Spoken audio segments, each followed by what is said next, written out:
Bonjour, c'est l'invité d'NCE. Aujourd'hui, je reçois Jean-Michel Nicole, directeur d'une école d'ingénieurs, l'EPF. Bonjour. Bonjour. Alors, l'EPF, qu'est-ce que c'est exactement et comment ça marche ?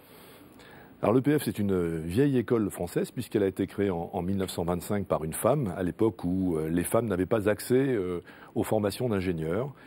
Cette école s'est très rapidement appelée l'école polytechnique féminine. Oui, jusqu'en 1994. Voilà, jusqu'en 1994. Entre-temps, en 1991, elle était devenue une fondation reconnue d'utilité publique, avec une mission de formation, mais aussi le soutien. Des ingénieurs E et des ingénieurs sans E. Voilà, en 1994. Absolument. Alors, comment on y entre chez vous ? Alors on entre par concours.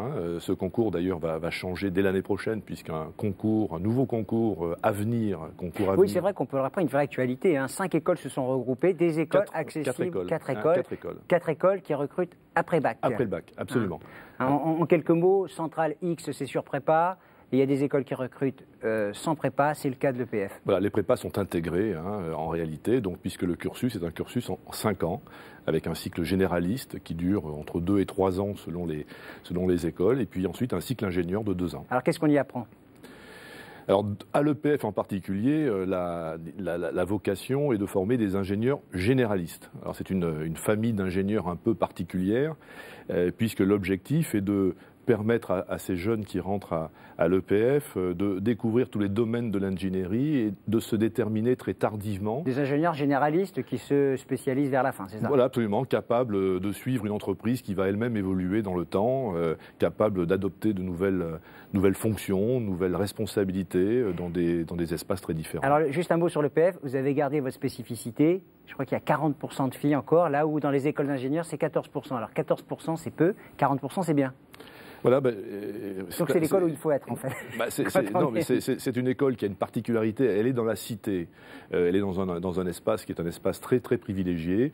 Je pense que les jeunes de cette école sont encore bien sûr présents dans les esprits et il y a en même temps une localisation géographique qui est extrêmement confortable et je pense que les parents sont tout à fait ravis de confier leur fille en particulier donc, alors justement, à l'EPF.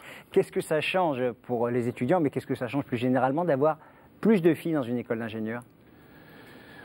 Alors il faut reconnaître que les jeunes filles... c'est vrai qu'elles sont bonnes, il paraît qu'elles sont toujours majeures de promo. Elles sont excellentes, elles ont souvent de très bonnes mentions au baccalauréat, et probablement parce que le concours est un concours très sélectif, 1400 candidats, 180 places à peu près, donc évidemment les meilleurs candidats entrent, et très souvent les meilleurs candidats sont des jeunes filles, et c'est probablement l'une des raisons pour lesquelles le taux de jeunes filles est particulièrement important à l'EPF. Alors j'ai peut-être une candidate pour vous. Le public pose toujours une question, vous le savez. Alors mademoiselle, c'est à vous. Bonjour, je m'appelle Laura. Je suis actuellement en BTS informatique, donc j'aimerais par la suite faire une école d'ingénieur. Et j'aimerais savoir qu'est-ce que vous avez particulièrement, vous, qui pourrait attirer plus d'élèves, parce que c'est vrai que c'est pas très attirant. Les filières scientifiques, c'est vrai les filières scientifiques sont pas très attirantes en général. Alors d'abord, je vais d'abord répondre à votre cas particulier. Votre cas particulier, vous allez préparer un BTS informatique. L'EPF a ouvert cette année une formation par l'apprentissage.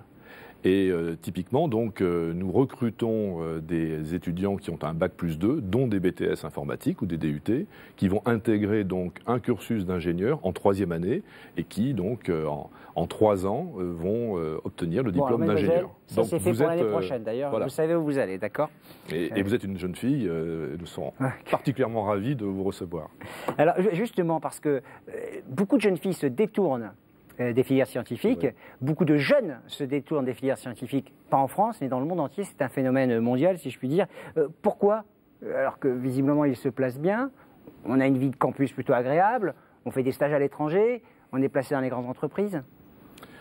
Alors les jeunes filles, les jeunes en général d'ailleurs, se détournent effectivement de ces études. Alors je pense qu'il y a une réhabilitation, il y a une prise de conscience actuellement d'ailleurs très récemment, un rapport à matérialiser justement cette situation mondiale et à montrer que la plupart des grands pays prennent conscience effectivement qu'il y a une réhabilitation des enseignements scientifiques à réaliser. La Chine a entamé un grand projet de réhabilitation, les pays nordiques également, réhabiliter les mathématiques, réhabiliter la physique, réhabiliter tous ces domaines qui aujourd'hui évidemment sont peut-être moins attractif a priori pour les jeunes qui préfèrent aller vers les études économiques ou de santé ou l'environnement, qui sont tout aussi intéressants. Mais nous manquons d'ingénieurs aujourd'hui. Donc j'espère qu'on a réhabilité la science et l'ingénierie plus généralement. Merci beaucoup Jean-Michel Nicol. Merci je rappelle que vous êtes toujours, vous êtes directeur de l'EPF. J'espère. Merci. Si vous souhaitez assister à l'émission, rendez-vous sur notre site mcetv.fr. Au revoir.